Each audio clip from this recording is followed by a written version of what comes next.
Welcome back to the Bookish Bestiary.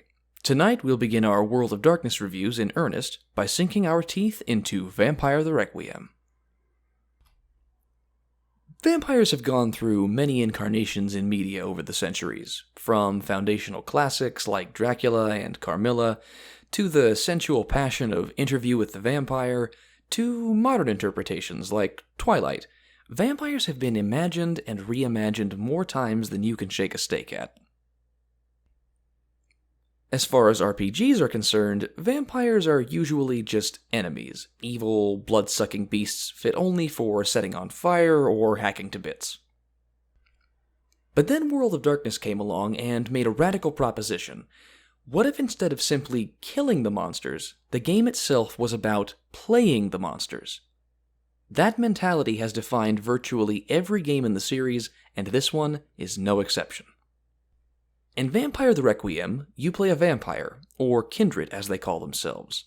Converted, or embraced, by another vampire, you must join your fellow damned souls in their unending dance macabre, navigating a world of cutthroat politics and diabolical secrets while attempting to maintain your grip on your dwindling humanity and wrestling with a hideous and quite literal inner demon. Vampire, like other World of Darkness games, doesn't have classes or roles like other RPGs. Instead, there are only 3 defining traits for a vampire. The 2 primary ones are their clan, which is a sort of broadly defined vampiric family, and their covenant, one of the socio-political cliques which the kindred have developed over the centuries.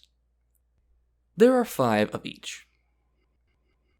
The clans follow broad archetypes, each an embodiment of a different aspect of vampire lore.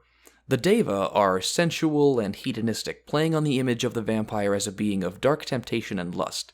They prefer to hang around humans and hunt through seduction and social manipulation, and they're the artists, playboys, and social butterflies of kindred society. The Gangrel embody the image of the vampire as a beast, communing with animals and the primeval wilderness. They're hardy, savage, and prefer to stalk forests and deserts when possible instead of penning themselves up in cities.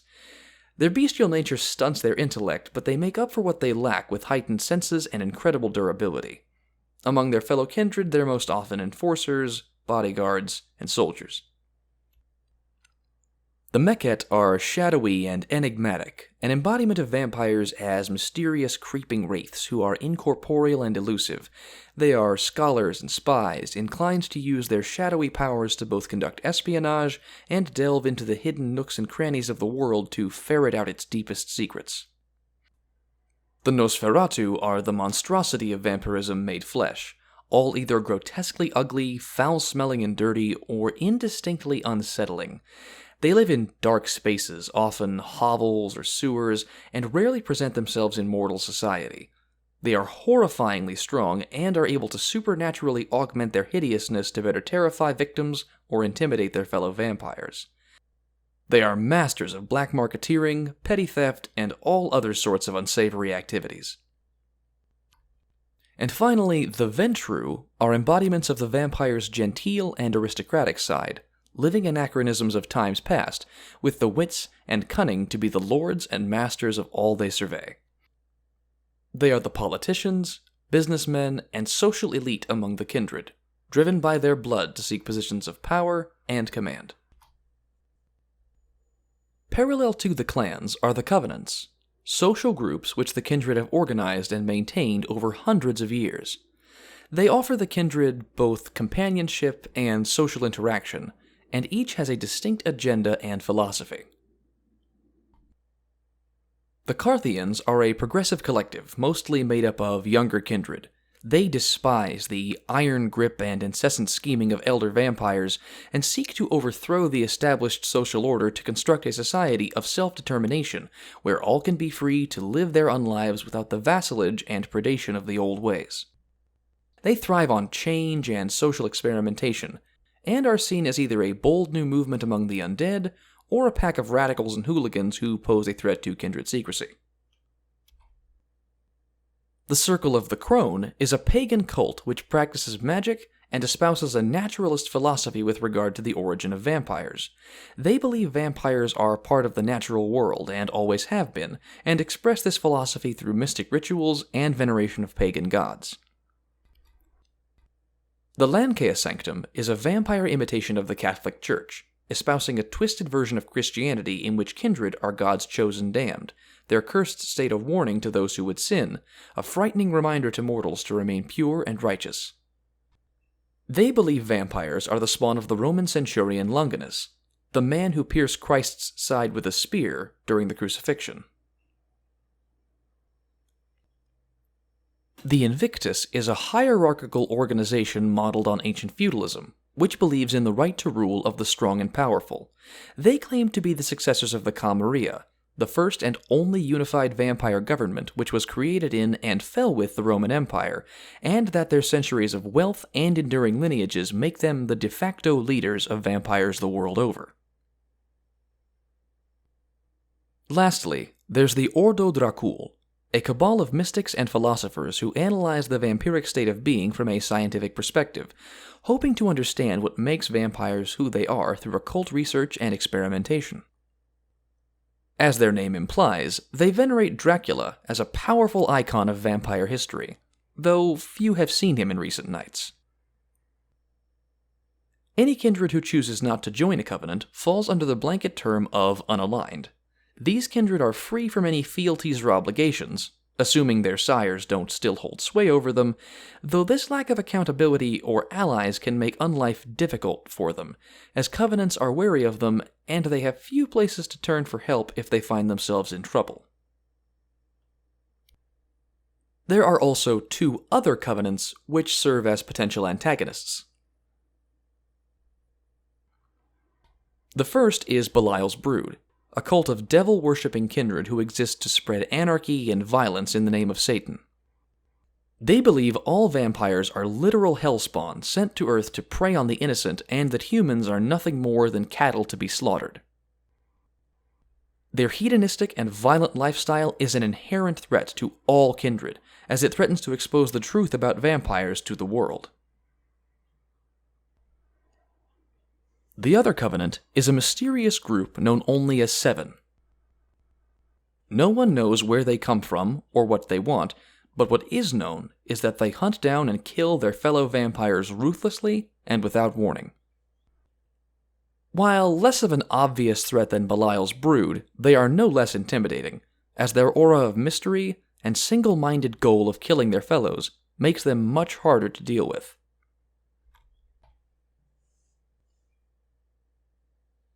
The third and final aspect of vampire society and morphology is bloodlines. This is a unique phenomenon which results when a vampire refines and mutates the property of their blood to create an even more distinct vampire family within their parent clan. These bloodlines are often social groups in and of themselves and may even pursue agendas outside of clan and covenant.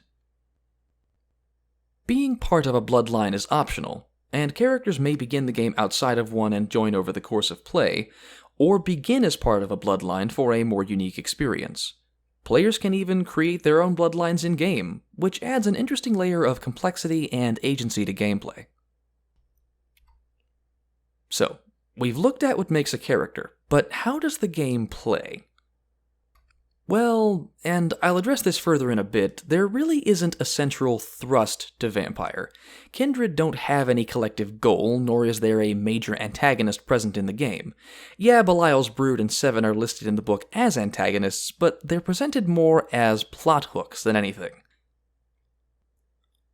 Unlike some of the other World of Darkness titles, there isn't an established conflict for Kindred to set themselves against, and it's very much up to the players and GM to give the characters something to do. Gameplay consists largely of going about your nightly life, conducting whatever business it is you do, and drinking blood to keep yourself going. When you find yourself in a jam, you can rely on vampiric powers called disciplines to aid you. These include super strength, shape-shifting, mind control, and many others, and they make dealing with most mundane problems easy. Conflict, and as a result campaign threads, usually arises from complications in the characters' lives or outside influences throwing a wrench into things.